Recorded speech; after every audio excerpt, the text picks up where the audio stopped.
هذا طارق العلي. الحمد لله يا رب العالمين، طلعت براءة، ما يصح الا الصحيح. والله فوق كل ظالم ظلمني، الحمد لله. اشكر قضاءنا الكويتي، اشكره بقوة، اشكره على العدل اللي صار، لان صدق انا مظلومة. الحمد لله الحمد لله القضاء الكويتي العادل، اشكرك اشكرك اشكرك اشكرك. واشكر نبيل معرفي وطارق الخرس، طارق الخرس ونبيل معرفي مشكورين مشكورين مشكورين وايد. طارق الخرس لو اتكلم مني لباكر يعجز لساني عنك عن الكلام. نبيل نفس الشيء، احبك وايد وايد ومشكورين، مشكورين مشكورين مشكورين، حيل ما قصرتوا، حيل مو شويه. يا ربي الحين بس ناطر الدعاء لاخوي لانه الحمد لله على البراءة يا ربي. انا ادري اني مظلومة وانتم تدرون اللي تحبوني كلكم. هو قال بتنازل وهو ما تنازل، ما تنازل، والقضية كانت مستمرة، لكن الحمد لله الله نصرني، الله نصرني يا رب. انك يعني هم توفق البنات اللي هو رافع عليهم بعد قضايا معاي يا رب يا رب. لأن الحريم هم يتمون حريم، لو هي غلطانة تتم مرة. فأنا أدعي ربي حق هذه مالت الميك اب اللي شفتها بالطيارة تبكي، فإن شاء الله الله يفك عوقكم ويتنازل هو، لأن أنتم حريم، أم، خالة، يدة.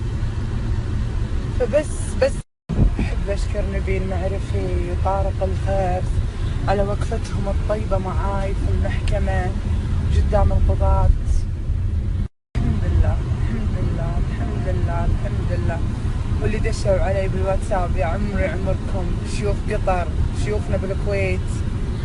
واحب اشكر جمهوري اللي دشوا عليهم بعد قلبي بعد عمري، همازات، فطومة 90، الهام، كل البنات اللي دشوا علي. مظلوم في رب فوق يطالع ويشوف، اذا انا مظلومة وغلطانة مستعدة اروح واعتذر من اللي غلط علي، لكن انا مو غلطانة. الله يسامحه الله يسامحه وين ما يروح. يقولوا لي قايل حق رامز والله انك ريال. الله العظيم. انا بهاللحظه هذه اخوي في العمليات قاعد يزرع كلى وكبد، اسال الله الدعاء ومنكم الدعاء وبس، هذا اللي ابي من الدنيا. وفي ناس يقولون انت تفرحينا وتخلينا نضحك، لا تنزل دمعتك، غاليه علينا، انتوا اللي غاليين علي انتوا. الله يخلينا القضاء الكويتي، والله يوفق طارق الخرس ونبيل معرفي، والحمد لله الحمد لله. قول اني ما تقوم وصوبي كم صعب الوصول، والحمد لله الحمد لله، نصر من الله وفتح قريب. بس باي باي. ابعدي يا رامز، انا اشهد انك زلم. صباح الخير يا وجيه الخير، الله يحفظكم ان شاء الله ويطول باعماركم ويسهل اموركم. شكرا قضاءنا النزيه العادل، رضينا باحكامك في اول درجه ونرضى باحكامك ثاني درجه. على عيني وراسي وتاج على راسي الاستاذه المحاميه بشرى الهندال، هذه المراه الشجاعه البطله. انا ما راح ارد على هذه، والحمد لله انا معروف وعمري انا ما اديت احد، الحمد لله محاميتي حرمه. ما انا رفعت قضيه على هذه، ترى هم هي رفعت علي قضيه ومن اول درجه الحمد لله حكم براءه. والواحد اذا لا حق حرمه ولا ريال ياخذ حقه بالقضاء، الحين ما يصير نغلط علينا ونسكت. يا هذه لا تحاولين تشوهين صورتي قدام الناس، صار في حكم طلعتي في براءه، السلام عليكم، غير ما الشيء. بعدين انا لما قلت رامز زلم، برنامج عجبني، شكو هذه خير سالفه هذه. بعد شغله لازم تعرفونها يا ناس، خصمها في القضيه مو انا، الادعاء العام. انا بالنسبه لي من اول ما حكموها تنازلت، الادعاء العام سجنها والادعاء العام برأها. بالنسبه لي انا من اول ما قالوا سجن قلت لا، بعتقد شفتوا سناباتي. المشكله ان هذه تستغل السناب وتتكلم، انا لو بستغل السناب واتكلم عنها هم الناس بتهاجمها.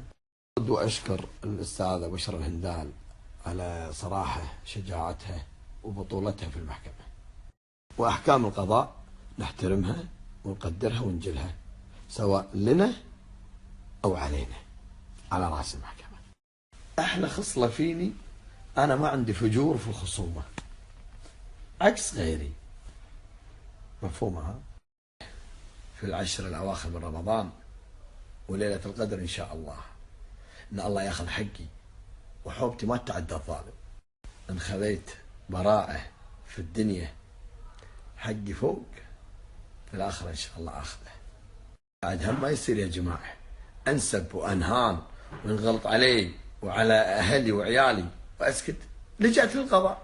كورين جمهوري حبايبي من الخليج كله اللي داقين بيطيبون خاطري، أنا خاطري طايب دام أنتم بخير، الله يحفظكم إن شاء الله. دشوا علي سبوني، أقول ما تلامون من السنابات اللي شفتوها من هذه، لا تصدقون كل شيء يايبه، والله لا تصدقون. إذا أتتك مذمتي من ناقص أنتم كملوا الباجي. اللود هلا يبي يشوفون صورتي يا ابو وليد. منو هذول؟ منو يقدر؟ منو يقدر؟ تفضل.